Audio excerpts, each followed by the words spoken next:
You know how family gatherings used to feel like coming home.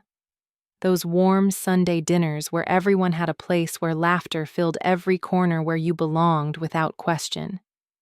I used to believe that was what family meant. I was so naive. That particular Thanksgiving would teach me the true price of family loyalty, and it was not what anyone expected. I was actually excited driving to my brother's house that day, thinking we would finally reconnect after years of growing apart. Before I tell you what happened at that dinner table, I would love to know where you are watching from. Drop a comment below, hit that like button, and subscribe for more stories that will make you think twice about family dynamics. Trust me, you will not believe how this dinner ended. Let me paint you a picture of who I was back then. My name is Lucia. I was 28, working as a graphic designer in a small city about 3 hours away from my family. I had been pulling extra shifts for weeks leading up to Thanksgiving, saving every penny I could to buy nice gifts for everyone. I wanted this gathering to be special. My brother Marcus is 4 years older than me, 32 at the time, a successful lawyer who had married this incredibly sophisticated woman named Diane. They lived in this gorgeous suburban home with perfectly manicured lawns and expensive cars in the driveway. Marcus had always been the golden child growing up. While I was the dreamy artist who spent hours sketching in my room, he was the one bringing home straight A's and winning debate tournaments. Our parents used to beam with pride whenever they talked about his accomplishments. Meanwhile, my art was just a cute hobby that I would hopefully grow out of. When our parents passed away 2 years earlier in a car accident, Marcus naturally became the unofficial head of our family. He handled all the funeral arrangements, managed their estate, and somehow positioned himself as the decision-maker for everything family-related. I was still grieving, and honestly grateful that someone was taking charge during such a devastating time. The drive to his house that Thanksgiving morning felt like driving toward redemption. I had carefully chosen my outfit the night before, a professional but warm burgundy sweater paired with dark jeans and boots. I wanted to look put together like someone who had her life figured out. I had even splurged on an expensive bottle of wine from a local vineyard, the kind that cost more than my usual grocery budget, but felt appropriate for the occasion. About halfway through the drive, my cousin Emma called to confirm she would be there with her 2 kids. Emma and I had grown up like sisters, and I was looking forward to seeing her again. She sounded a little distant on the phone, but I chalked it up to the stress of traveling with young children. I spent that entire drive remembering childhood Thanksgivings when our parents were alive. Mom would start cooking days in advance, and the house would smell like cinnamon and sage. Dad would set up card tables in the living room for us kids while the adults gathered around the big dining table. There was always enough room for everyone, always enough food, always enough love to go around. When I pulled into Marcus's driveway, I felt hopeful for the first time in months. The house looked like something out of a magazine, decorated with tasteful fall wreaths and elegant pumpkin arrangements. Diane answered the door wearing a cream-colored cashmere sweater and perfectly applied makeup. Her smile was polite but cold as she air-kissed my cheek and said, "Lucia, you made it. How wonderful." Marcus appeared behind her with a drink already in hand, looking at his expensive watch. "Oh, you actually came," he said with that familiar smirk. "I thought you might have gotten lost or changed your mind." It was supposed to be a joke, but there was an edge to his voice that made my stomach tighten. Inside, I was greeted by other family members who had arrived earlier. Aunt Patricia, my father's sister, gave me a quick hug and immediately started talking about Marcus's latest promotion. Uncle Robert was deep in conversation with Marcus about investments and property values. Emma was chasing her kids around the living room, barely acknowledging my presence beyond a quick wave. I tried to join conversations, but every attempt felt forced. When I mentioned landing a new freelance client, Aunt Patricia nodded politely, and then immediately changed the subject back to Marcus's success.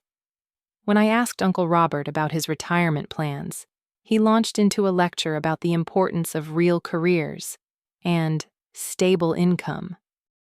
As the afternoon wore on, I found myself relegated to the kitchen helping Diane with food preparation, while everyone else socialized in the living room. I could hear their laughter and animated conversations from the other room, but whenever I tried to join them, the energy would shift, becoming polite but noticeably cooler. Diane kept making subtle comments about space limitations and how challenging it was to host so many people. Marcus would chime in with observations about how real adults handle holiday responsibilities, always with that knowing look in my direction. By late afternoon, as dinner preparation was reaching its final stages, I overheard a conversation that made my blood run cold. Marcus was talking to Uncle Robert near the bar, their voices just loud enough for me to catch fragments. Something about who really belongs at the adult table, and people who never quite grew up. When they noticed me listening, they quickly changed the subject, but the damage was done. When dinner was finally ready and everyone began moving toward the dining room, I followed along, naturally expecting to take my place with the family. That was when I discovered there was no place set for me at the main dining table. I stood there for a moment, confused, counting the chairs and place settings. 8 beautiful place settings with fine china crystal glasses and linen napkins. 8 chairs around the elegant mahogany table. 9 family members present. "Marcus," I said quietly, hoping this was just an oversight. "I think someone forgot to set a place for me." He turned around with that same smirk he had been wearing all day, but now it seemed sharper, more deliberate. "Oh, that," he said loud enough for everyone to hear. "The family table is really for established adults only. You know, people with real careers, mortgages, that sort of thing." Diane appeared beside him, her voice dripping with false sympathy. "We thought you might be more comfortable with the children, honey. There is a lovely little table set up in the other room." But Marcus was not finished. He walked over to the corner of the dining room where, near the kitchen entrance and uncomfortably close to the trash can, sat a folding chair. Not even a proper folding chair, but one of those cheap metal ones with a thin vinyl seat that you might find at a garage sale. Next to it, balanced precariously on a TV tray, was a single paper plate and plastic cup. He gestured toward this setup with theatrical flourish, that cruel smile never leaving his face. "Sorry, this table is for family only," he announced, pointing toward the folding chair by the trash can. The silence that followed felt like an eternity. Then Uncle Robert let out an uncomfortable chuckle, followed by Aunt Patricia's nervous laughter. Even Emma, my cousin, who I thought would defend me, just looked down at her plate. The laughter spread around the table as everyone found their seats, leaving me standing there in humiliation. I wanted to leave right then. Every fiber of my being screamed to walk out with whatever dignity I had left. But something deeper held me there.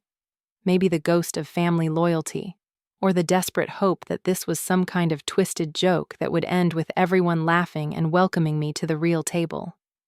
So I sat down on that wobbly chair, the metal cold against my back, the vinyl seat creaking under my weight. From my position in the corner, I had a perfect view of the family dinner I was not invited to join. They looked like a Norman Rockwell painting, all gathered around that beautiful table with the centerpiece of autumn flowers and gleaming silverware. The contrast was stark and intentional. While they dined on fine china, I ate from a paper plate. While they sipped wine from crystal glasses, I drank water from a plastic cup. While they enjoyed multiple courses served on elegant platters, I received small portions scraped onto my plate like an afterthought. The conversation flowed around the main table without including me. Marcus dominated the discussion, holding court about his recent cases and professional achievements. Diane chimed in with stories about their recent vacation to Europe and their plans to renovate their master bathroom. Uncle Robert shared updates about his investment portfolio, while Aunt Patricia bragged about her son's promotion at his engineering firm. "It is so important to surround yourself with successful people," Marcus proclaimed at one point, his voice carrying clearly to my corner. You become who you spend time with after all. Absolutely, Diane agreed. We have been working so hard to build the right kind of social circle. It really makes a difference when everyone in your group is operating at the same level. I sat there eating my lukewarm turkey, feeling like an exhibit in a museum of family dysfunction.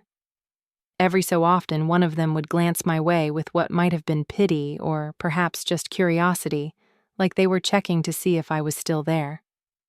The most painful part was not the uncomfortable chair or the paper plate.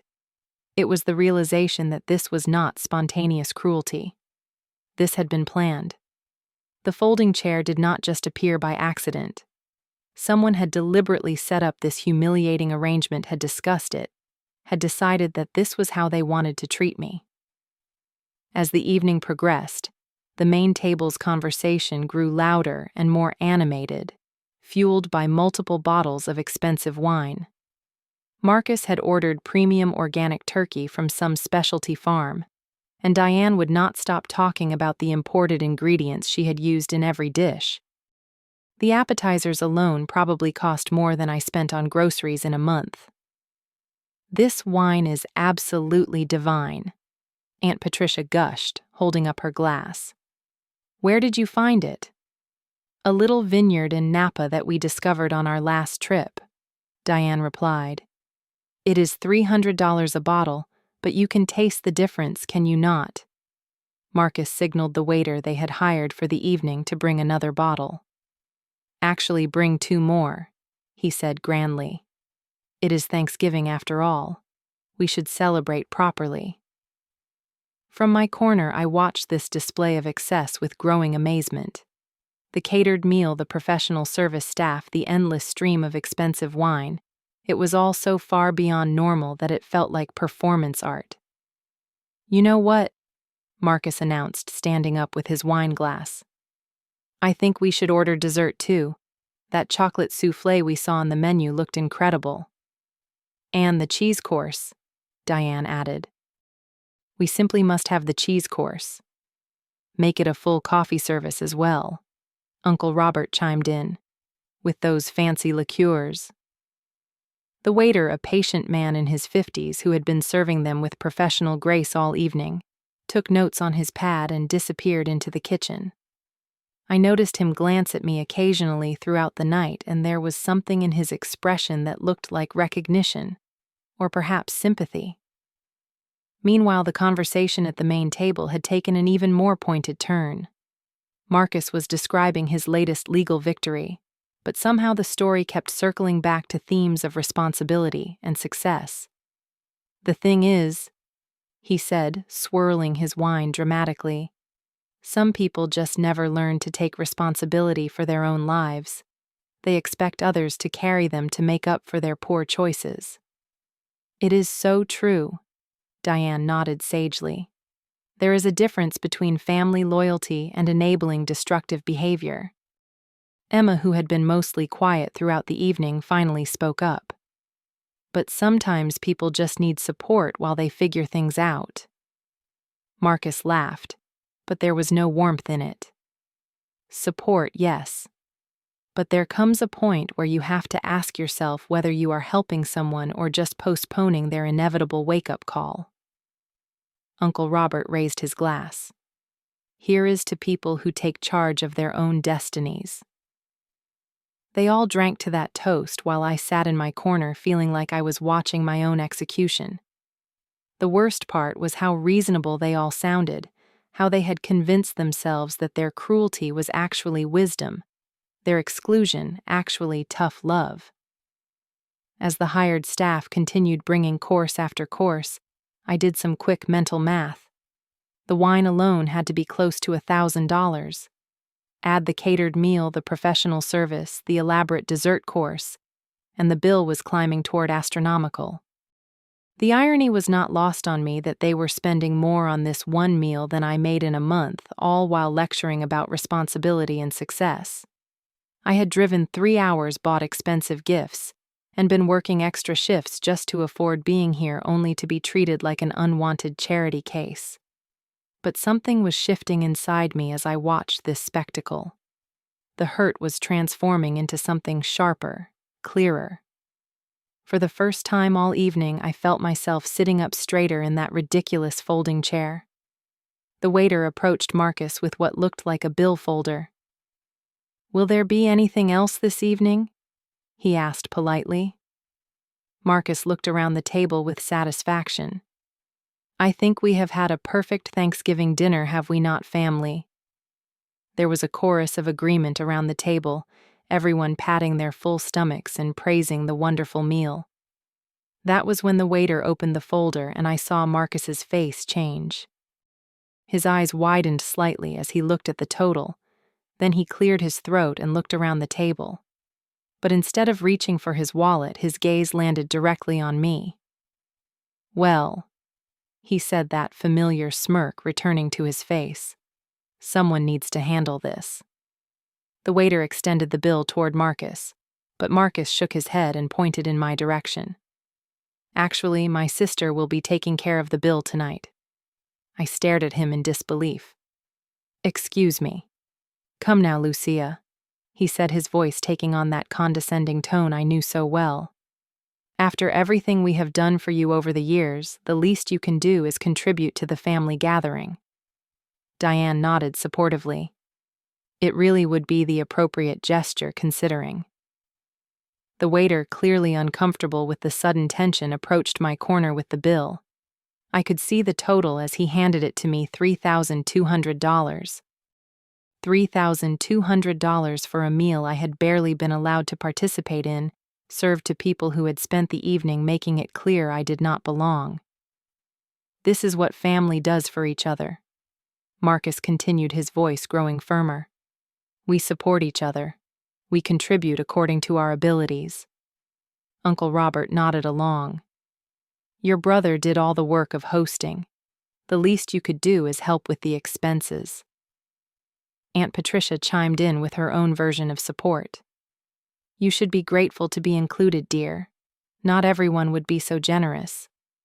Even Emma, my cousin, who I had hoped might defend me, just looked away, suddenly very interested in her dessert plate. But as I held that bill in my hands, looking at the impossible total, something crystallized in my mind. This was not about Thanksgiving dinner or family tradition or even money. This was about power and control, and years of accumulated resentment that had finally found its perfect expression. I looked up at the waiter, who was waiting patiently for some resolution to this awkward situation. He had kind eyes, and in them I saw something that looked like understanding. I smiled at him, the first genuine smile I had managed all evening. "Not my table," I said clearly, handing the bill back to him. The silence that followed my words was deafening. Marcus's face went through several rapid changes, from confusion to disbelief to anger. "What did you just say?" he demanded. I stood up from my folding chair, feeling steadier on my feet than I had all evening. "I said it is not my table. You made it very clear that this table is for family only, and I am apparently not family. So this bill is not my responsibility." Marcus shot to his feet, his wineglass trembling in his hand. "You cannot be serious right now. This is family dinner. Everyone contributes." "But you told me this was not my family dinner," I replied calmly. "You made me sit in a folding chair by the trash can because I am not good enough for the family table. You spent the entire evening talking about established adults and real careers and people who belong. Well, Marcus, if I do not belong at your table, then I do not belong to your bill either." Diane's face had gone pale beneath her perfect makeup. "Lucia, you are being ridiculous. Of course you are family. Funny how I am family when the bill arrives, but not family when the table was set." I looked around at all their shocked faces, these people who had spent hours making me feel small and unwelcome. "You know what the most expensive thing on this bill is. It is not the $300 wine or the organic turkey. It is the cost of your own arrogance." The waiter stood frozen, still holding the bill, his eyes darting between me and Marcus. Uncle Robert started to sputter something about respect and responsibility, but I cut him off. Respect, I laughed, and it felt good to laugh. Like the respect you showed me when you seated me next to the garbage, or the respect Marcus showed when he announced that this table was for family only. Marcus was fumbling for his wallet, now his face red with embarrassment and rage. Fine, I will handle it myself. But as he pulled out his credit card, I could see the panic starting to creep in. Diane was whispering urgently in his ear, and from what I could overhear, they had not exactly planned for a $3,000 dinner bill. The waiter ran the card with professional discretion, then returned to the table with an apologetic expression. I am sorry, sir, but the card has been declined. Would you like to try another form of payment? The color drained from Marcus's face completely. Diane looked like she might faint. Around the table, other family members suddenly found their phones very interesting, clearly hoping to avoid being asked to contribute. There must be some mistake, Marcus stammered, pulling out another card. Try this one. But I could see the truth written all across his face. They had spent beyond their means putting on this elaborate show of success and sophistication, and now they were trapped by their own performance. As the second card was also declined, I felt something I had not experienced in years, the pure satisfaction of natural consequences playing out exactly as they should. Aunt Patricia cleared her throat nervously. Well, we should probably be getting home. Early day tomorrow, you know. Uncle Robert was already putting on his coat. Yes, long drive ahead of us. Emma gathered her children quickly, avoiding eye contact with everyone. The kids need to get to bed. Thank you for dinner. One by one, they all found reasons to leave, abandoning Marcus and Diane to face the consequences of their extravagant performance. The house that had been full of laughter and conversation just minutes earlier was suddenly echoing with awkward silence. I watched this exodus with a kind of amazed detachment. These were the people who had spent the evening lecturing me about family loyalty and contribution, and they were literally walking out the door the moment things got uncomfortable. The waiter, still holding the unpaid bill, looked at Marcus expectantly. Sir, we do need to resolve this bill tonight. Marcus turned to me one last time, desperation replacing arrogance in his voice. Lucia, please. You cannot just leave us like this. We are family. I picked up my purse and the bottle of wine I had brought, the expensive gift that had sat unopened on their kitchen counter all evening. You know what, Marcus, you are absolutely right about one thing. Family should support each other. Family should contribute according to their abilities. Family should be there for each other when things get tough. I paused at the dining room entrance, looking back at the scene. The elegant table with its scattered plates and empty wine glasses, the folding chair still sitting by the trash can, my brother and his wife facing the consequences of their own choices. But family should also make room at the table for everyone. Family should not humiliate the people they claim to love. And family definitely should not try to stick someone else with the bill for their own extravagance. I walked toward the front door, feeling lighter with each step. Good luck figuring this out. I am sure you will find a way. You are successful, established adults after all. The last thing I heard as I closed the door behind me was Diane asking the waiter if they accepted payment plans. The drive home that night was the most liberating 3 hours of my life. I rolled the windows down despite the November chill and sang along to the radio like I had not done in years. My phone buzzed constantly with angry texts and voicemails, but I did not even look at them. For the first few days after Thanksgiving, I wavered between feeling proud of myself and wondering if I had gone too far. The messages from Marcus started angry and demanding, then shifted to guilt and manipulation, and finally settled into cold silence. Diane left a particularly nasty voicemail about how I had embarrassed them in front of the catering staff. But then my best friend Sarah came over for coffee and listened to the whole story. When I finished, she was quiet for a long moment before saying, Lucia, I am so proud of you I could cry. Do you realize how long I have been waiting for you to stand up to them? That was when I started to understand that what I thought was normal family dynamics had actually been years of systematic emotional abuse. The constant put-downs, the exclusion from important decisions, the expectation that I should be grateful for scraps of attention, all of it had been so gradual that I had learned to see it as just how our family worked. I spent that December doing something I had never done before. I celebrated the holidays alone, and I loved it. I cooked exactly what I wanted to eat, watched movies I enjoyed, and invited over friends who actually appreciated my company. For the first time in years, the holiday season felt peaceful instead of anxious. The new year brought unexpected changes. Without the constant stress of family drama and the financial drain of trying to buy their approval with expensive gifts and gestures, I found myself with more energy and resources to focus on my work. My freelance business started growing as I took on more challenging projects and started charging what I was actually worth. In February, I met a wonderful man named David at a coffee shop.